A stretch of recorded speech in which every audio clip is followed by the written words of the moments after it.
Hello everyone, welcome to my channel. Today we will discuss about a very prestigious exam for all the science aspirant, that is the CSIR UGC NET exam. Before going further, let me introduce myself. My name is Ajay Ansal. I have done MSc Chemistry. I have qualified the UGC exam in Chemical Sciences as well as the GATE exam. And from the last 5 years, I have been teaching the graduate and postgraduate classes. In today's lecture, we will discuss about the preliminary facts about this examination. So let us start. So first of all, this examination UGC NET is conducted in 5 streams, that is Chemical Sciences, Earth Sciences, Life Sciences, Physical Sciences and Mathematical Sciences. Okay, next thing is eligibility. कोई भी entrance exam में सुनते हैं सबसे पहले दिमाग में आता है कि who are eligible. Anyone who has done MSc और इक्विवेलेंट डिग्री और 4 year degree courses like BE, BTech, they are eligible to apply. And the candidate who are pursuing their MSc degree are also eligible. Okay, so this was about eligibility. Next thing is who conduct this exam. From the last year, it is a responsibility of NTA, National Testing Agency, is conducting this exam. पहले ये जो exam है it was in offline mode. Last year से ये होगा online. And this exam is basically for selecting JRF, LS and assistant professor. Exam एक ही है, उसमें जो रैंक वाइज डिस्ट्रीब्यूशन आएगी वो डिसाइड करेगा कि आपका जेआरएफ है कि एलएस है या असिस्टेंट प्रोफेसर. ओके, तो जो हायर रैंक वाले होंगे they will be selected for JRF. जो लो रैंक वाले होंगे they will be selected for lectureship.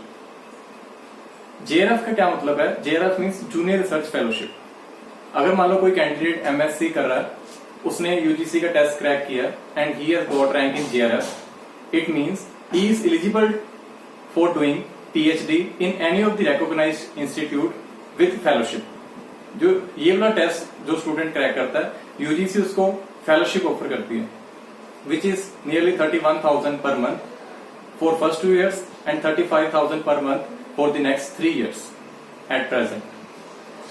And second thing, जो उससे नीचे वाले रैंक वाले हैं they are eligible for lecturership in any of the institute, colleges or universities. So it is almost a dream of every science student to clear this exam because it opens up a wide variety of area for them and they can do progress in their career. Okay, they have 2 options. They can go for the research or they can go for the lecturership or assistant professor. Okay, so next thing is pattern of exam. Pattern of exam, first of all I will come to the duration of exam. It is 3 hours at present, 180 minutes. Okay, सिर्फ एक exam होता है 3 hours का. उस एक exam में हमारे पास 3 part होते हैं. एग्जाम एक होगा, उसमें 3 पार्ट होंगे सभी स्ट्रीम में, केमिकल साइंसेस, अर्थ साइंसेस, सभी में पार्ट ए, बी एंड सी. जो पार्ट ए होता है which is general aptitude, it is common for all the 5 streams. Okay, whether the student is from mathematical or he is from chemical, the part A is common for all the categories. Part B and part C are related to their subject. Okay, if we discuss about chemical sciences, part A has 20 questions, part B has 40 questions and part C has 60 questions. ठीक है. There is according to the latest scheme there is slight variation in part B and C of these streams, but part A or of every these streams contain 20 questions, out of which 15 has to be attempted. 5 की आपके पास choice है कि 20 में से आपने 15 question attempt करने हैं. और ये जो पार्ट ए है ये सभी के लिए अपना कॉमन. और ये जो पार्ट ए है ये अपने हमारे लिए बहुत इंपॉर्टेंट है. क्यों? क्योंकि जो सब्जेक्ट के मार्क्स हैं, ठीक है, वो तो चलो हमने अच्छे से प्रेपरेशन करनी है कि हमारा जो सब्जेक्ट है वो अच्छे से रेडी होगा. पर कई बार जो सब्जेक्ट में मार्क्स, मतलब आपने क्वेश्चन अटेम्प्ट किया कि उसका कुछ लेवल कुछ अलग आ गया, आपकी तैयारी कुछ अलग लेवल की थी, तो जो पार्ट ए है ये उसको कंपेंसेट कर सकता है।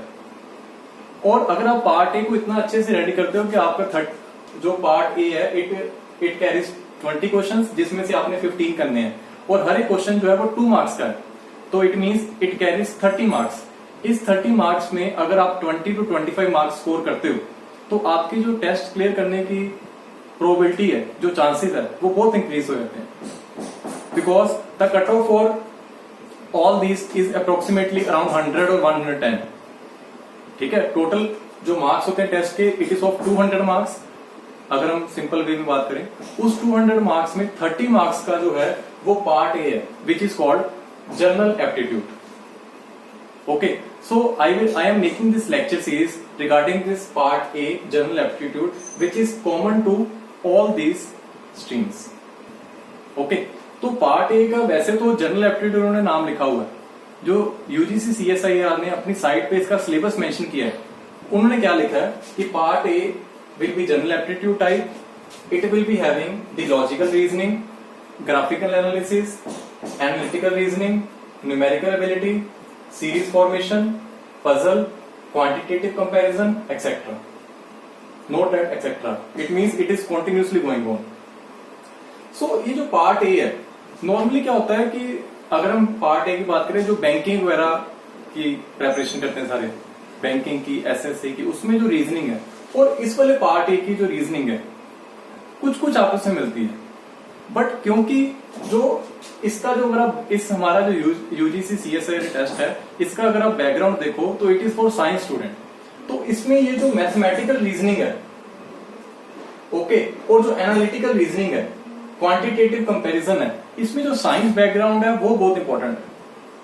ठीक है, और जो students, obviously students are very good, they are very well expert in their streams. अगर कोई केमिस्ट्री है तो वो अपने केमिकल्स, ऑर्गेनिक वगैरह में एक्सपर्ट है, फिजिक्स वाला उसमें एक्सपर्ट है। But sometimes some student lack in this part, general aptitude. But अगर ये पार्ट आपका स्ट्रॉन्ग है तो आई गारंटी कि ये जो एग्जाम है वो क्लियर करने के चांसेस आपके बहुत ब्राइट है।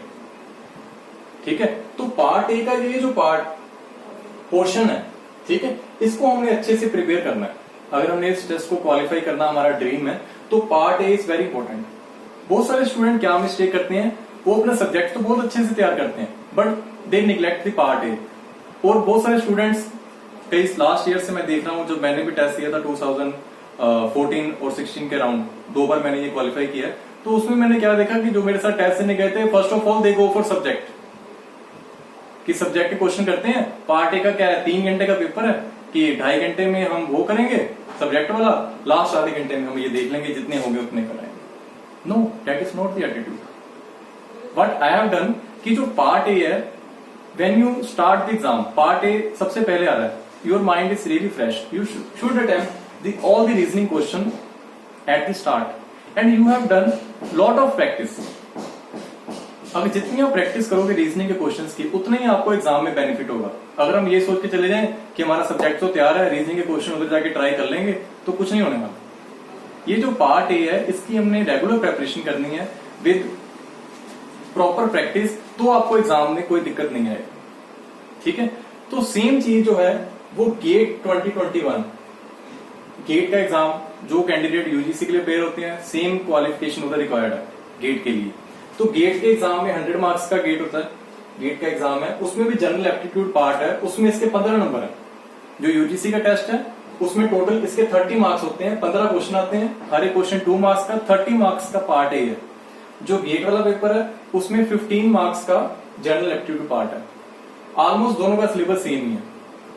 ठीक है, तो part A is very important for clearing this exam, and in the next lectures onward I will focus on this part A. We will discuss each and every topic or the previous year topic. Okay, ये इनके हिसाब से जो question बनते हैं वो तो हम डिस्कस करेंगे, और जो प्रीवियस ईयर में क्वेश्चंस आए हुए हैं उनको भी हम डिस्कस करेंगे। तो I will meet you in the next lecture. ठीक है, टिल देन टेक केयर।